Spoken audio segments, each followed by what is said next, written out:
Astrology show. My name is Phil Griggs. I'm your host for the show for the next hour. We'll be talking astrology, we'll be talking spirituality, we'll be talking the current times, having a look at charts and figuring out where we are, where we're going to, and what's coming up. You want to know more? I certainly do. So, okay, let's get on with the show and see you guys in just a moment.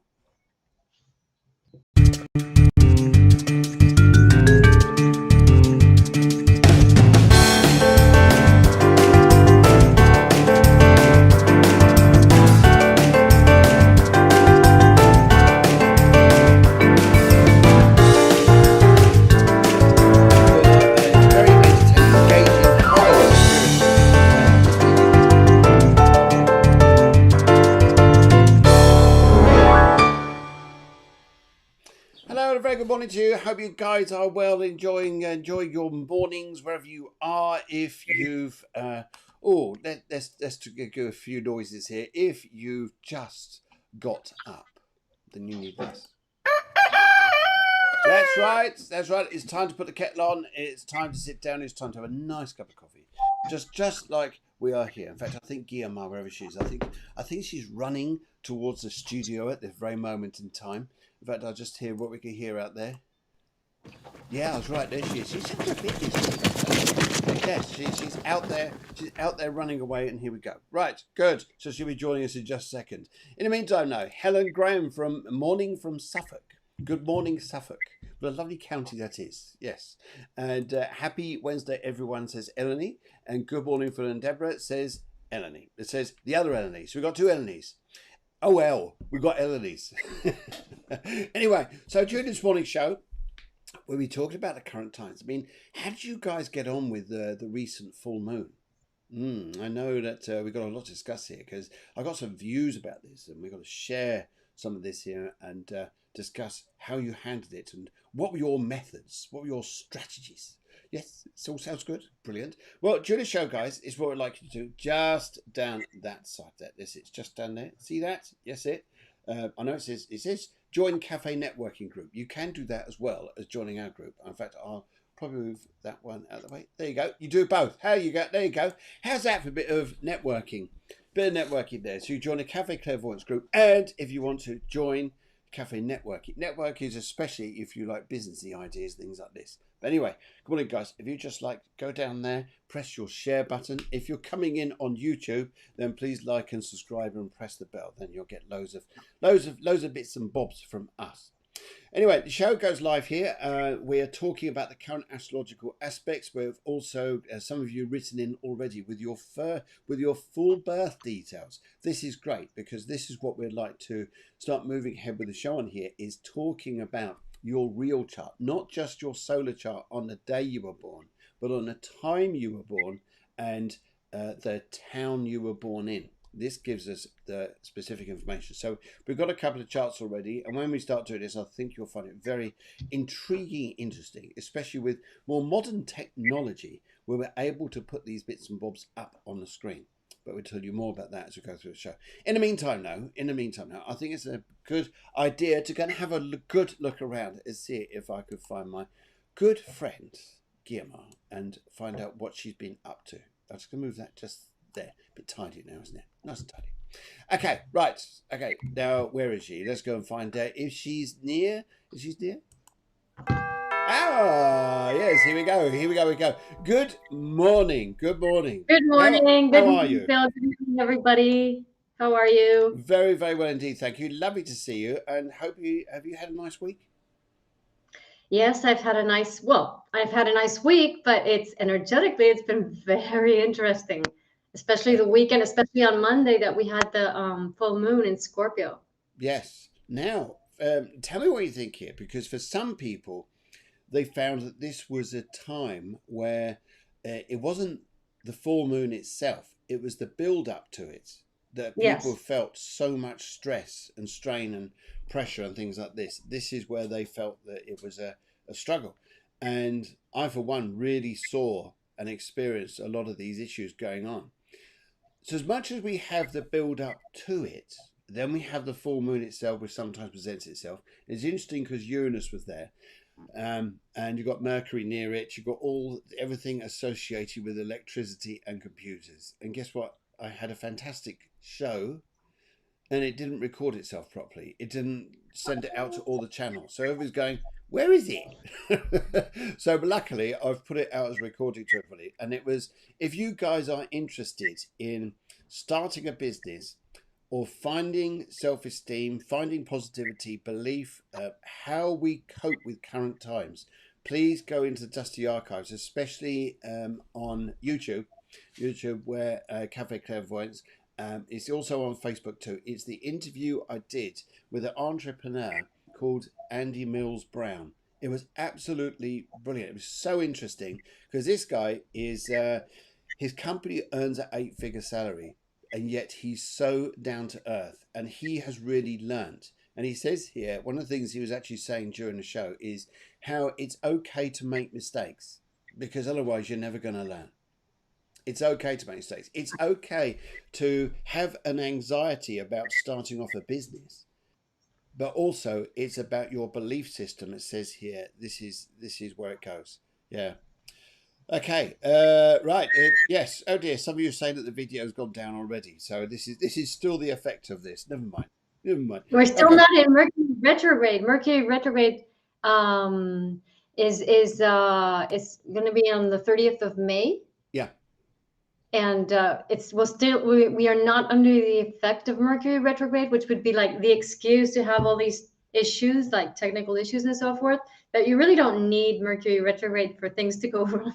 No, you just need a full moon with Uranus for things to go wrong. Exactly. That's one thing. Full moon with Uranus. That's like my perfect example. You know, you got the full moon in Scorpio. And Scorpio is all about the crap. You know, it's about the cellular memories, the old memories that are in our body of all the traumatic cellular memories from the past, blah, blah, blah. And Uranus, it's the lightning bolt. It's the new information coming in. So my favorite phrase is, in comes the light, out goes the crap. And that's how the universe works, you know. In comes the new, out goes the old. And I think, yes, and I think through this, just referring back to what Andy was saying and what we're going through now, whatever is going wrong, let it go wrong, because out of it, you're going to find something very right. That's what I found. Exactly. That's what I found. I really found that we found something that was right, something that was going to work. So yes, that was the awesome experience, the awesome part of that. Yeah.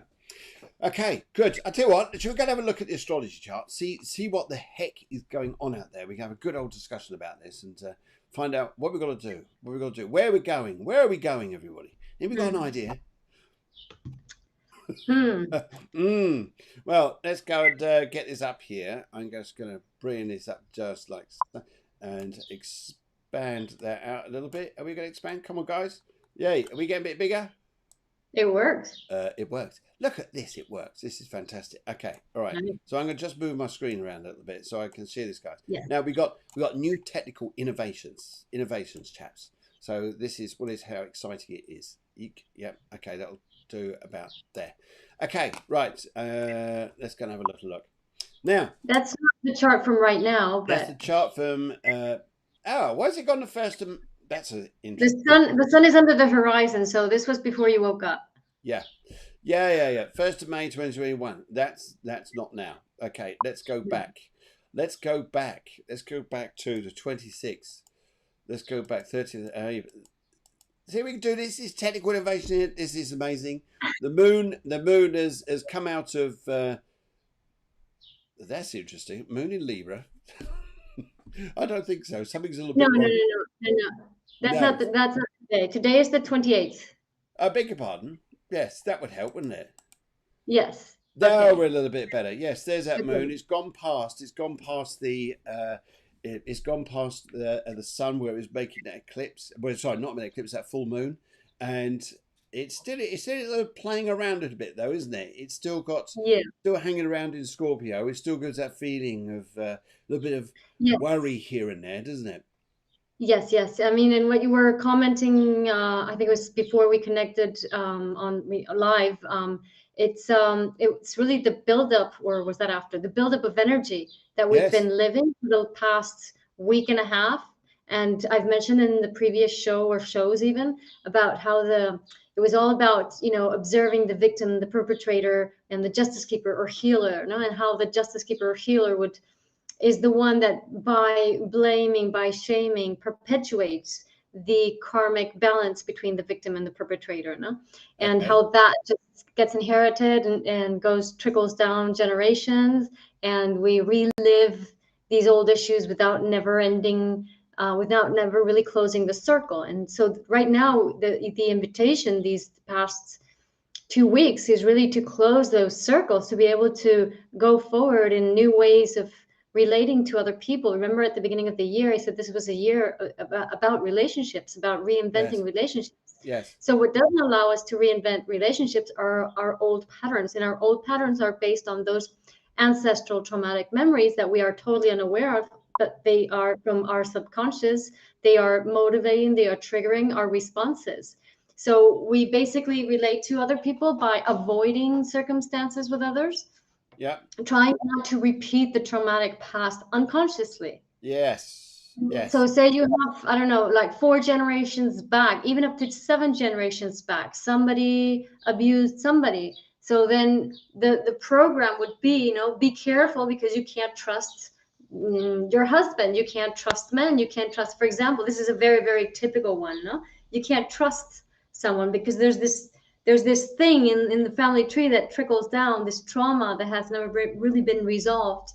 And different generations just try to compensate that one way or another. So either you marry a very soft husband, or your husband gets deployed and disappears, they say deployed to war and disappears, or gets killed, or travels a lot, is never home. So like this is interesting because right now nowadays, right now we're living, as I said last episode, we're living from traumatized society, right? So for example, a huge complaint of many women, I imagine it's all over the world. I mean, especially, I know for sure in Spain it is, no? It's like, Yeah. oh, my husband's never home. My husband's never home. My husband's never home, right?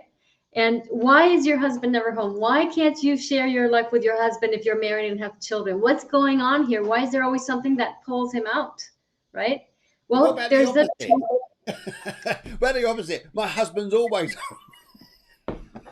Well, that could be that if that. that could be another memory. That could be another memory. So if, for example, if your husband's never home and whatever you do and you talk and it's always the same story, it's because there's something from the ancestral past that's triggering that. There's this energy Yeah. from the past Yeah. that's blocking this, right?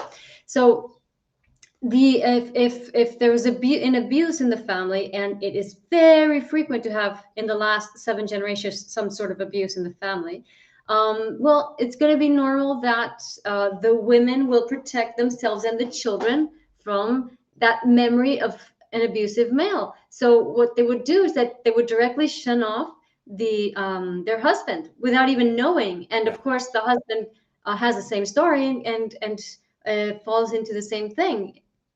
So, and then when you try to control this with our Western minded society, and what happens sometimes is you get domestic violence because the separation doesn't occur and the ancestral memory plays out.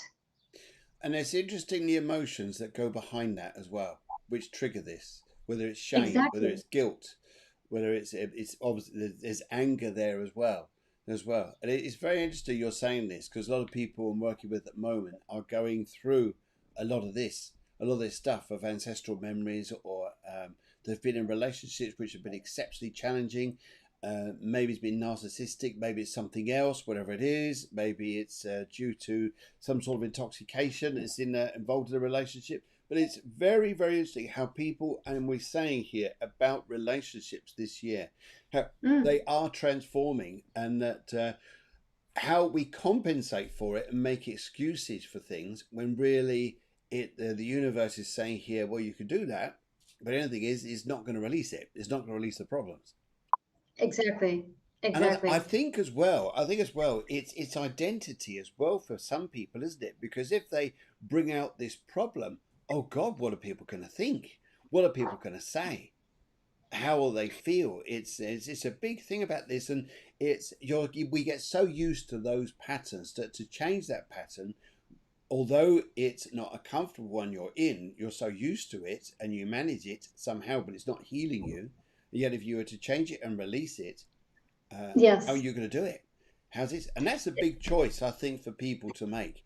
And I think if it is a choice that people are doing, and then I think here before they do it, I think they need to go and find people who are trained enough to be able to handle or look at your situation from a non-biased point of view. Exactly. So that's a very good point, because what happens is that normally we pay attention to what society says. Yes. So society is always counseling on what should be normal, Yes. right? And there is nothing normal. It's different for each individual, and each individual has their own. If we learn to listen to ourselves, to our body, to our inner self, we automatically connect with our inner wisdom that knows exactly the direction we have to go. Yeah. But when we listen to other people's voices with their best intentions, we're actually making things worse. We are, because that's their experience, not ours. Yes, I have a great example. Yesterday, I had a session with this woman from that lives in the States. She's Spanish but lives in the States, and she was like, everybody around her was saying, oh, you can't. He doesn't love you because you had your tire burst in your car, and he didn't leave his job to go and save you. But he sent you a YouTube video telling you how to do it. No, for things like that. No, so people around you with their best intention are just counseling you and say, oh, this is wrong, this is wrong, this means that he doesn't love you, you should do this, you should not pay attention to this, you should not let yourself, if you do this, you're giving yourself out to somebody else, or all these very well intentioned advices, but actually it's very different for each person. And I Yes. actually showed to her, she was also judging her father's. So this woman, it was very interesting because she had her father had children from 5 different women, Yeah. and always being married to one person and having secret affairs with all the other ones, and the Okay. other ones didn't know the existence of the other ones. So it was very, very interesting. It's like, I mean, morally we would say, if we, according to our society, oh my god, what's he doing, that's horrible. But he actually loved his children, he took care of them, he provided for them, all of them, and all of the women. So the truth is, what was so wrong about that? If he did that for love and those women accepted for love, what is wrong with that? Yes. Why Society does would. it have to be a Yes. certain way that everybody says, okay, this is the way people should relate? And when I let her feel that, and when I told her that, she felt it, and she actually realized that it made her more free. She was more free. Her mother was more free and could be more herself because of that type of relationship. So there was actually no problem. That's But the. society had said, this is Yes. horrible. And she had to convince herself to be traumatized with that. And then she had marital issues because she was running on programs that were not her deepest, true core values. So this is what's so interesting. What we're releasing now, we're releasing these old patterns in that usually take us to victim perpetrator situations. There's always like the good one and the bad one. Oh, she's good, he's bad, or vice versa. No, and it's not about that. It's about how do people connect from love to other people, independently of what might result. Even though it sounds crude, but this is true. So if we understand that everything is motivated deep down inside by love, but fear is what makes things go wrong afterwards, then we can start releasing those patterns, those ancestral patterns, and allow ourselves to discover our own independent way of doing things. And I think there was a car in Mercury there, or Lilith Mercury, I can't remember what There's it was. Mercury. Yes, 21 degrees, Lilith 18 Mercury. degrees, which is. Yes. Oh, sorry, it's down there. There it is. There. Yeah. You see that, Yeah. guys? Because And there's Chiron. Lilith, the black moon, and there's Mercury, 18 degrees. They're in the sign of Taurus. Yes. Yes. Yeah. So Lilith Mercury is really begging for us to think differently, to allow ourselves to be true to ourselves and to be true to our own thoughts and our own core values, not abide by what societal norm dictates. Because we're all different, and that's the beauty of the age we're starting now, is that actually it's great to be different. And when we acknowledge that we're all different and we can all be free in our differences, then we can create new realities with the people we get together with we get along with, and we don't have to stick with the people that we don't get along with, and that is fine. There's nothing wrong with that. And at the same time, within the relationships, is that we can accept that I have there are things that we have in common, but there are things that we don't have in common, and we don't have to share absolutely everything, because up to now what we were doing, we were sticking people into roles, and vice versa. So I would expect, if I was married to you, I would expect to know everything about you, all your reactions, and I wouldn't let you be a way that was unfamiliar to me, because I would feel threatened. And Yes. I wouldn't like to feel threatened if I'm married to you. So Yes. you have to be absolutely predictable for me, and vice versa, which means the only way to do that is to annul an important part of me and to annul an important part of you. So what Mm. this allows us is to actually the way we're going is to actually being able to say, okay, we coincide in this and this, and we don't coincide in this and that. So this means we have all of these opportunities to explore ourselves differently from the relationship, to be whoever we want to be. So this is not subject to your projection, and vice versa, because we just project. So we have this in common, but then we project here and we fixate the other person in that role. I And think that's it's, yeah, very interesting. This very interesting. And I think as well, one of the biggest things I think that people go through, and I think it's something you covered a bit earlier, just to go into this a tiny bit, is that where people, relationships, friendships, relationships, and other people are saying here, oh, you mustn't like them, or I don't like them because this, and this. And then that person almost expects you to think the same way too, because you're part of their group or gang. But the moment you say here, no, I don't have a problem with that person, that's your yeah, opinion, it's mine. And it's interesting the dynamics of relationships this year, which are changing because people are voicing now saying, well, you like them, but I like them instead. And how people, oh, you're not the same as me then. And where we used to always, because someone else said, so, well, they said this, they said that, so I better think the same thing. Actually, it's not yeah, true. It's so not true. It's you're harming your own identity by listening to too many other people's choices. And if people were, and this is something I ask people sometimes, I say, if you are free from fear and your soul was free, your soul is where your soul is free, and you wanted to do exactly what your soul wished to do, what would it do?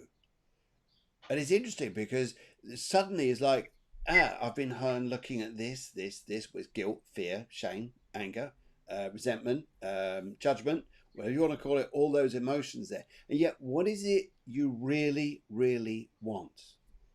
How do you really want to be? And then work from, and I think if we're working from somewhere we don't really want and then understanding what's limiting us doing it, so we're going to the point we want to be at and then working backwards in some respects here to how you're going to get there, then I think it answers a lot of questions. And I agree with you though. When we go into relationships, and I loved the point that you talked about this quite some time ago. You said when we go into relationships, we go into a project. We go into a project some kind where yeah, something's going to happen.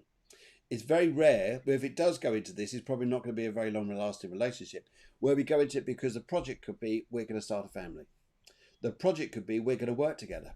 The project could be we're going to travel together.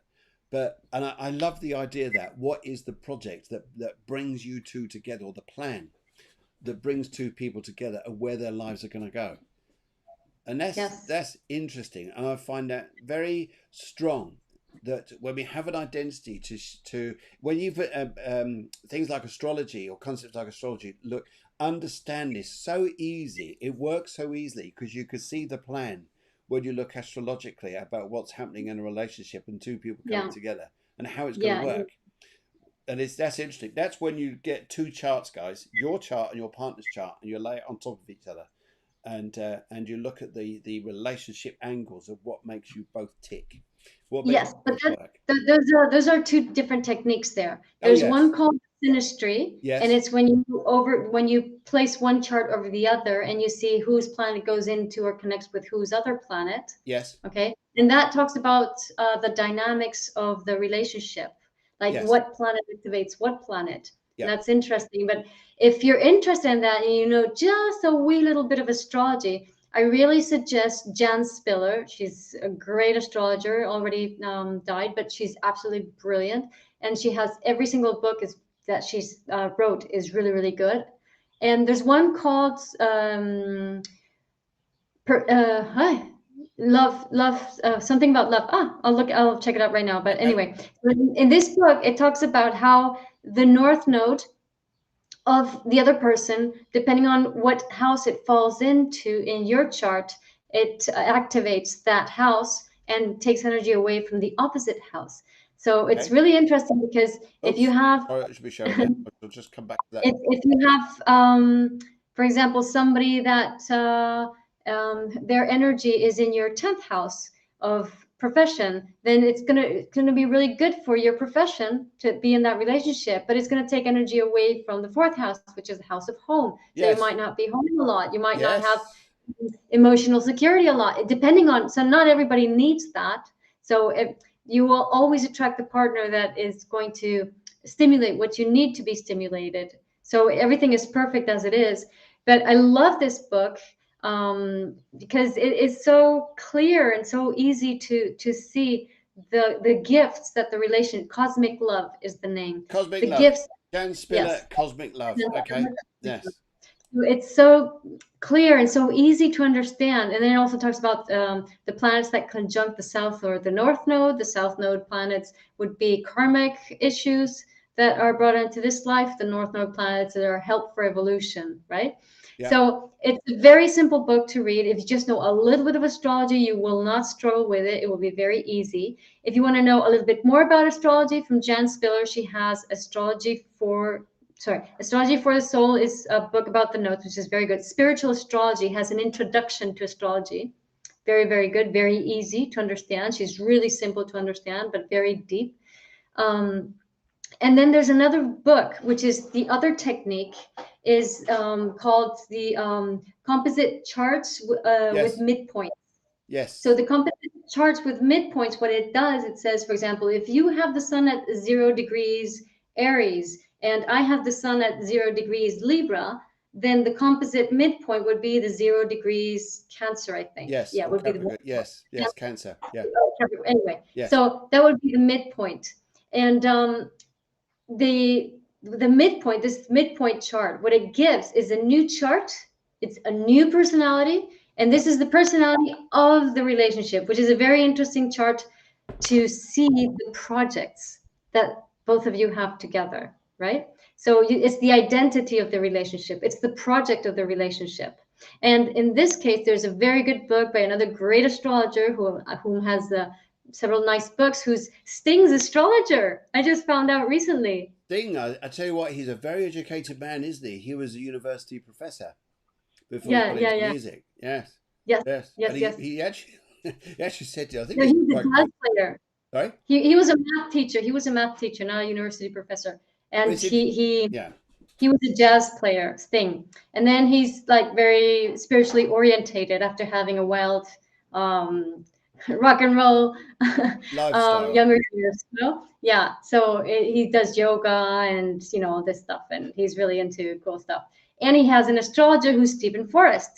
Okay. And Stephen Forrest has written a few books, like the Neptune book, which I really enjoy, and Skymates 1 and 2. Skymates 2, it's all about the composite chart. And it's also a very cookbook type book, very easy to understand. And you just get the composite chart if you just know a little bit of astrology, and you can calculate it there. No? You can see how the both of you together, what it stimulates or what it brings. It's really interesting. I think it is. I think it's. I think all this stuff here, modern astrology, the way we're looking at it now, is so interesting. So it's because it's not the way it used to be, and it was very. In a sense, I think when you were back to the 80s and part of the 90s, astrology got a bit lost. I think it went a bit dark somewhere, and I think part of it is because people were saying, "Oh, you've got a bad chart," or "Oh, look at that chart there. You've got problems in this lifetime, haven't you?" Of course, it put people off completely, astrology completely. Yeah. But there's no such thing now as a bad chart. It's just energy. Sorry. Yes, yes, I totally agree. There's the reason for that. It's historically it has always happened when there are a few who start using astrology to search for God or to connect with God, Yep. which is to connect with your own divinity. Yep. Then the factic powers of the church do not like that because the church is connected to God, right? Yes. So Yes. what they did is they allowed it to become popular to vilify it, and this happened in Roman times, and I think it happened in the Renaissance, and it happened again in the 70s, 80s with the hippie movement. Yes. So when a few started finding a truth, then it was like the factic powers would say, "Oh, this is crap. You know, look at all the people that are looking at their astrology charts. This is worth nothing." So it's a power struggle that happens. So when some people search for God, that instrument has to be ridiculed and vilified. So others think, oh, this is bad. This is not good. This is not scientific, for example. No. Yes. Two other great authors here. I know Elodie says, can you give us Jan Spiller details? Just look up Jan Spiller. Jan Spiller, you'll Yeah. get the details there. The other one, who is my astrology professor in London School of Astrology, is Frank Clifford. I know that's a slight thing there. Don't worry, but it's Frank Clifford. Yeah. He's a very interesting guy. He's known around the world, and also Robert Hand. Robert Hand is a very good author of astrology as well. And I'll write the names down. As okay. we're talking, I'll write it down. But yeah, Yeah. Jan Spiller's on Amazon. Just let you know. Well, all of them are. All of them are. All are on Amazon. Yes. Nostradamus Mm-hmm. had to encode his predictions so the church wouldn't know what he was writing about. Yes, I like that, Sarah. Yeah, Sarah, you do come up with some crackers. I can tell you there, some good little ones. That's a good bit of information there. Yes. And it's Yeah. interesting here because that was also when you talk about language in London, the Cockney language, but Deborah would know more about this than I would.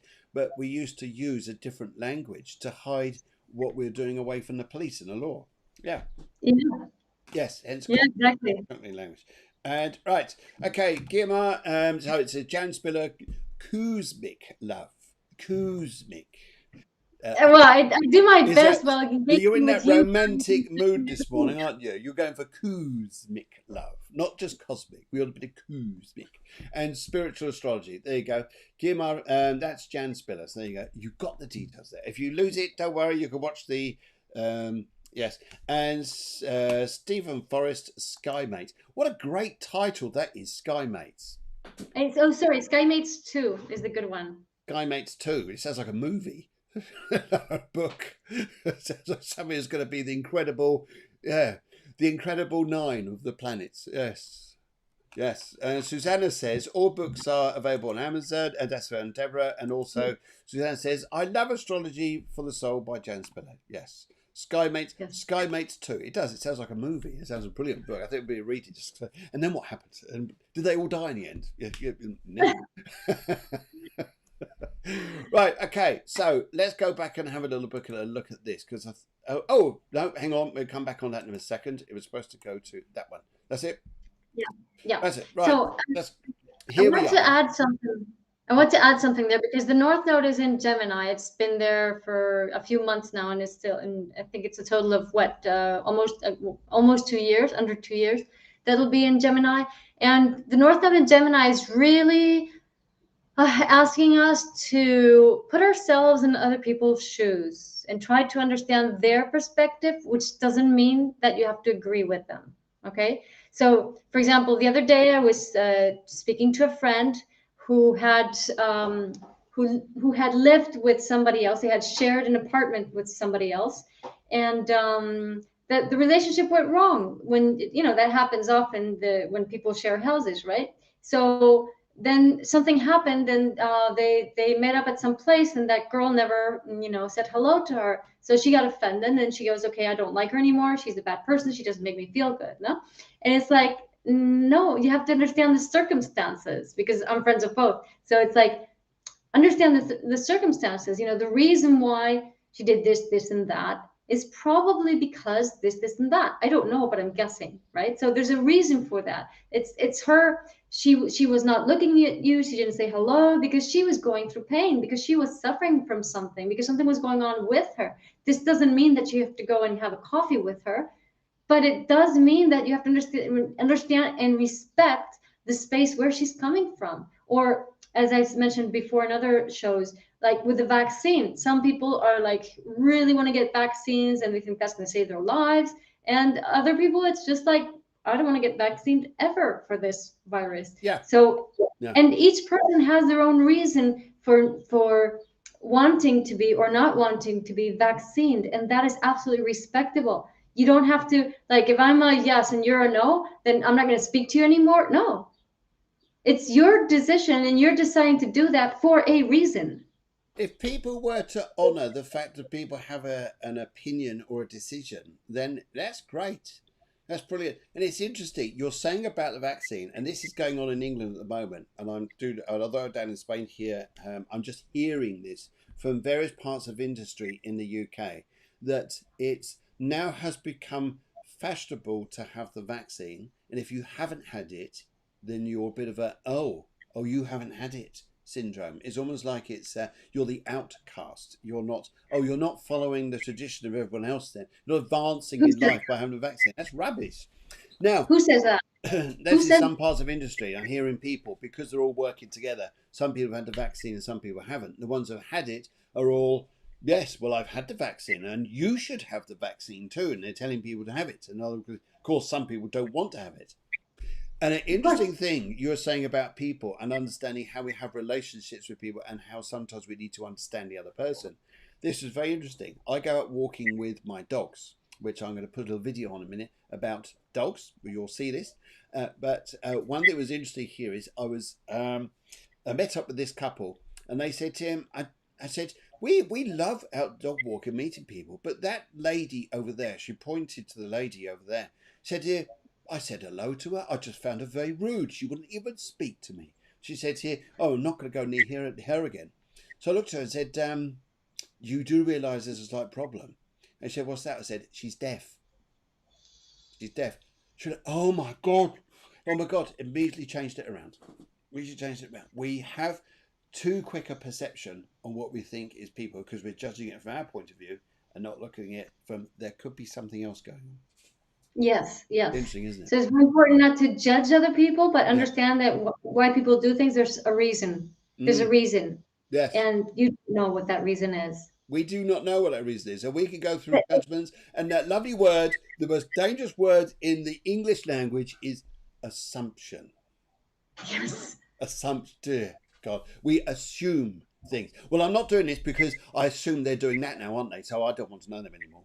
And actually, it's not the case at all. It's assumption. It's a made-up cloud in the air that we think is going on, that we're creating a reality which is not there. Exactly. So the solution for this is really just to ask. You know, Sandra says, never judge a book by its cover. Yeah. So how do you judge a book? Open the book. Read the letter. Open the book. Read it.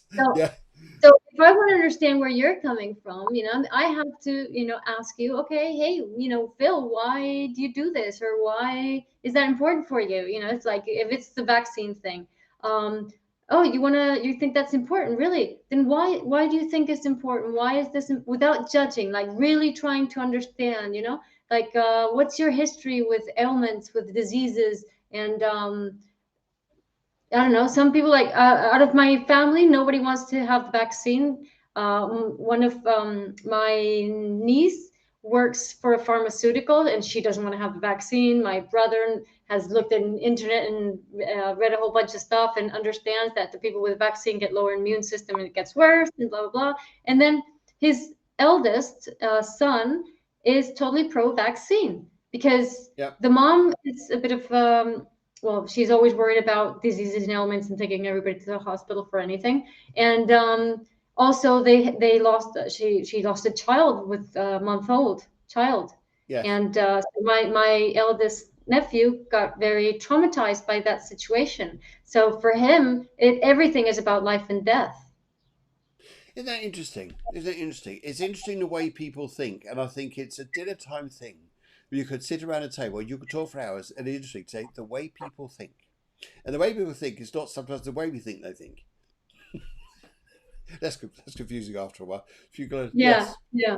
yes, My mom would get into discussions about politics with me. So she's like right winged, and now she doesn't talk about politics anymore because she realized that there's no point. But she would just like totally go like all the right wingers in Spain are really good people, and all the left wingers are really bad people, and that was it. And she wouldn't get out of that idea, right? And so then she would project onto me because she wanted to discuss about them. She wanted to hate the left wingers, and so she would just spurt it out to me, and I was like impervious, like, I don't want to go into that discussion, Mom. We are eating. I don't want to discuss while we eat about politics. And I don't agree with your point of view. Oh, then you're a left winger. No, I'm not. I don't belong to anybody. And there was no way. I had to be a left winger for her, otherwise she couldn't polarize herself into the right winger against the left winger. And it's like, it goes all the way back to the playground, doesn't it? About which football team do you support? Which rock band do you like, and who you like and dislike? And immediately we judge it that way. Never mind. yeah, Okay, are you right. Just with me or a little look against at me? this. Just a little look at this, guys. It's interesting what we're talking about this morning because I think it's quite relevant. Is my cursor moving around this area? Yeah. Oh, good. Yes, because here we've got the Sun at 8 degrees of Taurus, Uranus at 10, Venus at 16, Mercury at 18, and Lilith at 21. And it's interesting, isn't it? We're talking about this particular time about relationships, the way we think about going into the future, letting go of the ancestral past. We're in a sign of Taurus over here, which is quite a fixed earth sign here, and it really is about changing the mold, snapping the old and breaking into the new. And the thing here is, I can see and understand we're all facing here. People have so many judgments on things. A, because it's Taurus, because it's fixed views, fixed opinions. The recent full moon, which was over there in Scorpio, is moving on now, but is in Scorpio there, was very much about the belief system going deep inside, bringing out sensitivity, emotion, and power, and thoughts and experiences and all sorts. And how now we can either move forwards, even though this is Taurus, it's fixed, it's stubborn, and sometimes we feel things are very stuck. We can move forwards. Uranus is here, 10 degrees. These two are being close together. We can either move forwards or we can keep shouting out about the past. Simple as that. And do it differently. As that. And that's the Aquarius invitation with Jupiter and Saturn there. Yes. And Saturn here, 13 degrees of Aquarius. Jupiter won't be long. It's 27 degrees in Aquarius now. Soon, just to let you know, guys, we're going to have Jupiter moving into, it goes into it in May, later on in May. Jupiter's going to go into Pisces. It'll stay there for a little while before it goes retrograde. But we're going to 19th of May. We're going to taste of more spirituality in our lives. Yeah, it's going to be nice. It's going to be dreamy. Nice. It's going to be a nice things that make you go spiritually. Yes, you felt that then. I can tell you felt that. You got that little bit of Jupiter ray in Pisces. Anyway, yes, here we've got Saturn here in Aquarius, which makes these red lines here. These are the squares, 90 degrees. 90 degrees. They're quite hard aspects, but hard aspects is what creates change. Otherwise, we don't change. We just oh, this is so nice. This is so nice. You have a nice cup of tea. Just sat here. I can stay here forever. Staying there forever is never a good idea. Things do come to an end. And Saturn is saying here, we've got to learn to move on. Change. So guys, we can either harp on about the past going this and this and that is that, or we can move forwards. Yeah, and that Saturn Uranus is going to be the protagonist of practically the whole year. Yes. And it's what I like to say about that is that you will feel like frustrated, trapped, like denser energies, anxiousness or whatever, or frustration. Whenever you feel that, we really have to just let go, and so in Spanish I say aire, no? So air, put air in between. As soon as you see yourself being frustrated by anything, whether it be the computer doesn't work, the phone doesn't work, your husband says this, your children blah, your boss whatever, your car breaks down, whatever it is, don't get stuck in something. Just as soon as you see yourself get stuck, air, move and do something else, and then you can come back and see if it works. And many times the solution dissipates, the situation dissipates. I love all this. Yes, I agree with you. And sometimes it's interesting to know that when we feel those angers, yes, hey, hang on a minute. Maybe you're just picking up energy from just out there. It's not you.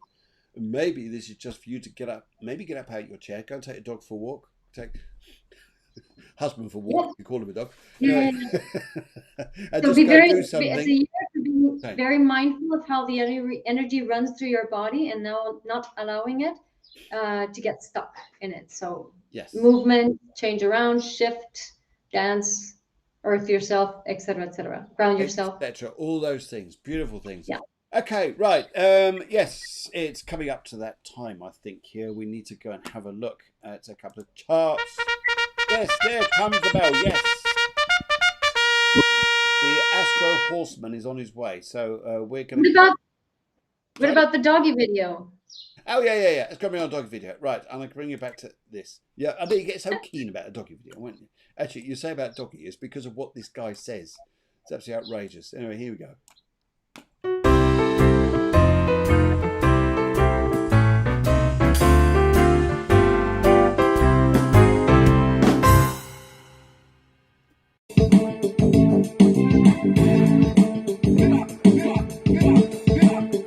Hola, buenas tardes, it's me, Gary Jones or Gary Guash. Anyway, how is everybody this week? I'm here to completely disrupt the show, as always, in this slight interlude. As you can see, I've been giving myself a little bit more orals. Yes, my lip cream is working, it's plumping up massively, definitely. And I've also had an eventful week. Yes, I've been dogging. You heard right? I've been dogging with my long life companion, Chica the Chihuahua. Yes, we've had so much fun. Anyway, I'll be back next week to give you more hints and tips on how to dress the scarf and also how to back home your hair and get that big boom back into your life. So until next time, hasta luego, adios.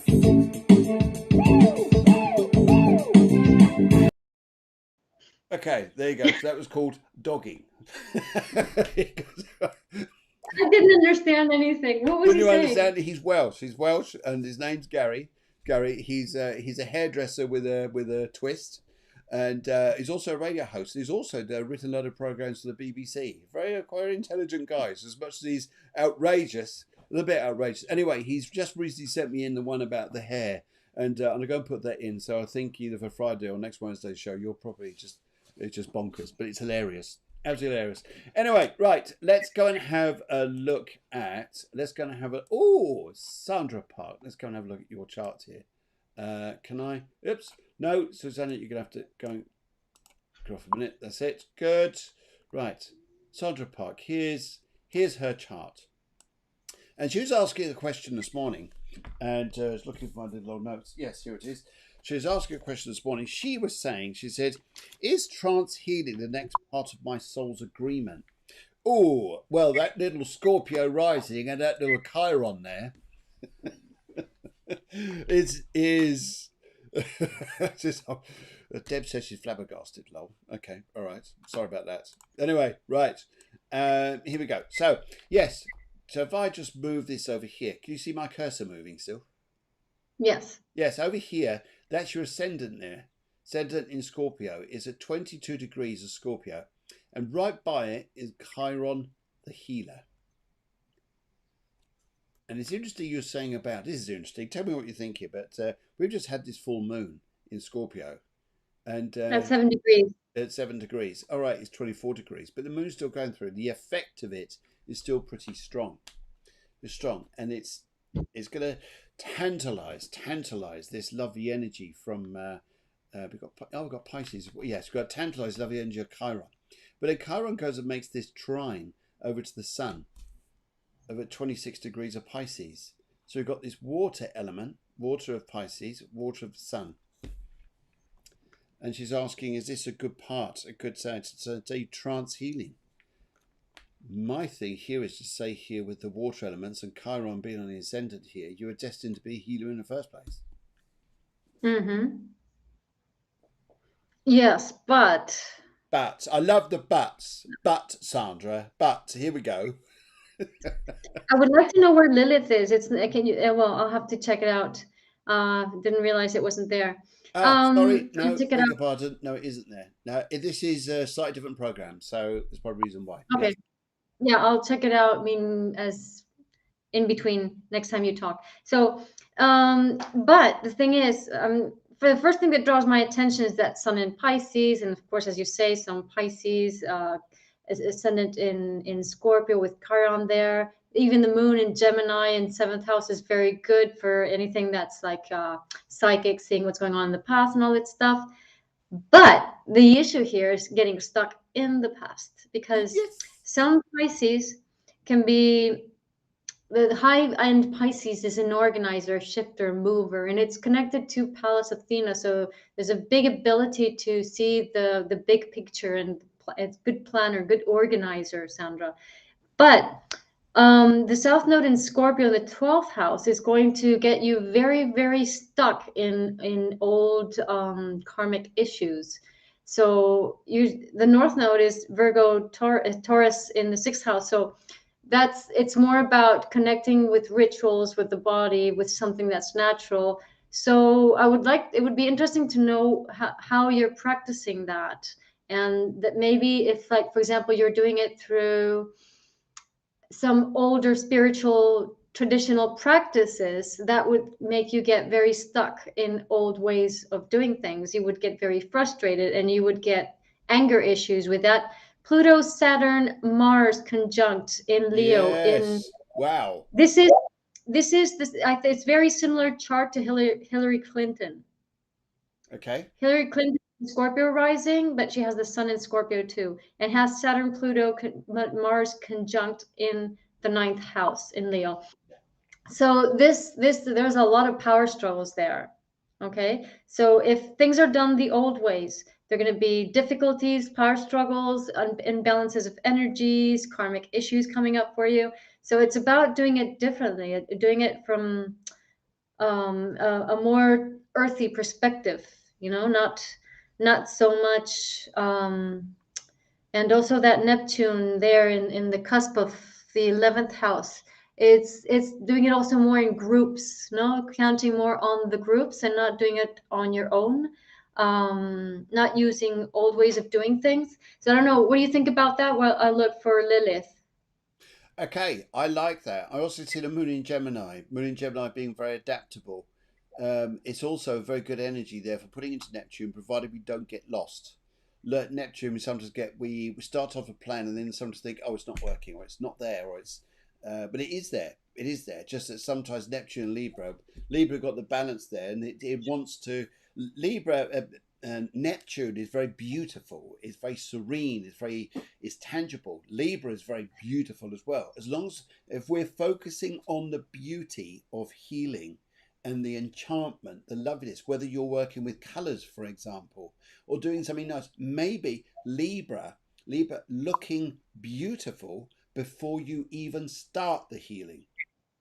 Yeah. So look, I like that feeling. Like, for instance, you dress up in something. It's the way you work. It's a robe you wear. It's a chant you do, or something that happens. Because Libra likes to look nice. Libra likes to feel nice. And Neptune doing something that looks, oh, I'm in my healing gown and I'm sending out healing. That's probably going to be your best. Yes, I work with rainbows. Yes, I can understand that. Yes, I've always, and she also says here, I've always led spiritual groups. yes, but the leading is the bit I want to really, because Pluto, Saturn, Mars, it's a power struggle in Leo 9th house, a huge power struggle. And your Lilith is exactly opposite to that and exactly squaring the nodes. So Okay, down here. anything that has to do with, you have to be careful with that, because being the leader would also get you into, I'm not saying that you're doing it, you're probably already overcome this. It's probably been a lifelong struggle, but I'm just speaking in general.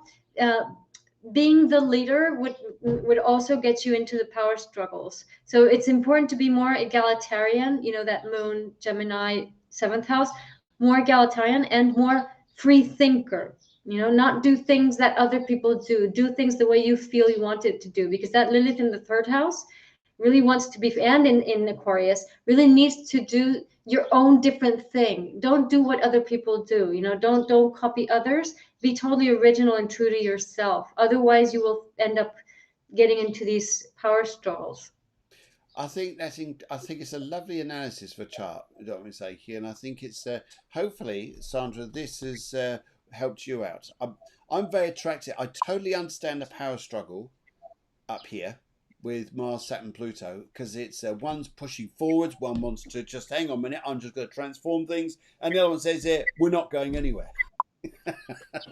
So it could be slightly, yeah, she says she follows her own star. Sandra says she follows her own star, which is interesting.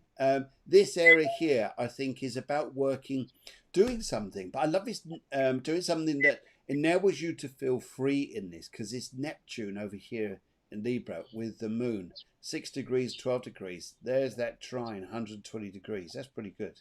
Yes. And the squares here, the 90-degree squares, all through the ascendant and the moon's nodes, that's where we get blocked. 12th house, we get blocked. And stuck in the past. This is a transforming year. So imagine that moving or changing your life this year is a major, major upheaval. Major upheaval, but it'll be a good one. A good one. How does it feel to get more modern, more funky?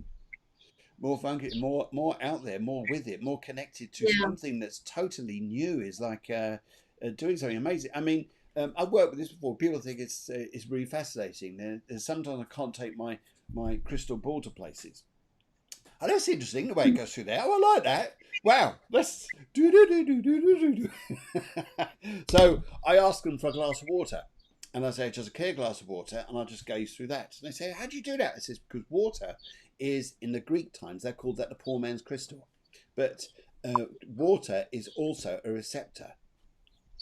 It's a conductor and a receptor, so it's all of it. Yes. Yes, yeah. Loving what you're saying. We love you, Sandra. We love you. And I think we Look, Phil, I think it's interesting.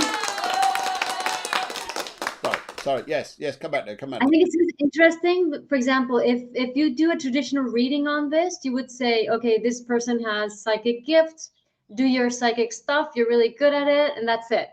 Yeah. Right? Basically, do some psychic rituals and you'll be great at it. No? Yeah, do some and yeah, be careful because people are going to be jealous and you're going to get attacked and people are not going to understand you, but you keep on doing your stuff. And then you put Lilith in there, which is squaring the nodes and opposing Pluto, Saturn, Mars. And you get, no, the language of your soul, for me, Lilith is the language of the soul, says that you don't want the power struggles. You want to be different. You want to be you. You don't want to be your mind abducted by the collective thinking. You need to be your own individual. I mean, big time. And there's nothing else in the chart that really says that much. I like that. I like that. I like this Lilith bit. I think you're going to get into Lilith. I'm going to get into Vesta. Yes, it'd be interesting to we share different ideals then. Vesta's up here. I call her the angel. I like this. So, yes, I'm going to find out more information about this and study Vesta a lot more. What you do Lilith and put this lot together. Yes. But, and Vesta here, the angel's in Cancer. So it's very much about caring. It is about caring. Also looking here, we've got we've got the moon, the nodes there. But we are in Taurus, yeah. We've got 60 degrees. So it is about working hard to bring this angelic stuff out for an order for you to be able to do the stuff you're doing. But I love the stuff about being you. Don't do it the old system. Don't do it the way everybody else does. Do it a modern way that everybody goes, that's funky. That's dead funky. Think of modern words. Yes, funky. Yes. Okay, crikey, the timer's whistled on here. We're going to go and do more charts this morning, but I think it's been so interesting here. And guys, this is what we'd like you to do regarding next week's session is prior to the show, because we need this information before. If you'd like a chart like this, because this is an individual chart, this is not just a chart where we just use the day you were born. We're using this for your date of birth, your time of birth, if you know it, whether it's like 3 o'clock in the afternoon or 10 o'clock in the morning. And we also need your location, the town you were born in, and then we can work. So it's date, time, place, date, time, place. Send those in for next week, and we'll really look into the depth of the chart and answer a specific question. If you write in when we're doing a depth of chart, so you're writing about something general, that's not going to. We're just looking at a chart. If you write it, we're looking for people who want to ask specific questions. Like, for instance, just like we've done there, is it the right thing to go and do to follow a karmic path? Karmic path to do with healing. And I'd say, yes, go do it now, especially with the full moon. There's just whistle through, caused so much calamity over there in Taurus, but it's also, it's stirred up things for better. Here we've got Venus over here as well in Taurus, which has been part of this, which would have been energized by this full moon and the sun being in the area there, and also Uranus being there at the moment. Very much changes the way we're working, but just keep an eye on your health there a little bit as well. Yes. Right. Okay. Brilliant. So, guys, thank you very much for joining us this morning, and I hope you enjoyed it. It's very different the way we sort of doing the show, but I think it's interesting, it's topical, and it's more magazine based. And but it also gives you guys the opportunity to come in and chat, talk about what we're doing, and really understand what astrology is working its heart out to do, to bring evidence that there's more fact out there through what the stars are bringing in, the information it brings in to help us where we're going to. Yeah, good. Good. Alrighty, guys, take care. Have a wonderful day wherever you are. And yes, thank you very much, Guiomar, for joining me this morning. Lovely, lovely show. And Thank you. Good. Hope you guys enjoyed it out there. See you very, very soon. As I say, big heart. Bye. Thank you, everybody. Lots of vegan burgers, and see you very, very soon. And yes, I'll be on again. Where are we now? We're on Wednesday. I'm joined on Friday by the wonderful Evita. Evita McCain's coming on, and she's going to join me doing a mediumship show. So we'll see you then, guys. In the meantime, take care. Loads of love, and bye-bye. And thanks to Deborah for producing the show too. Take care. Bye-bye.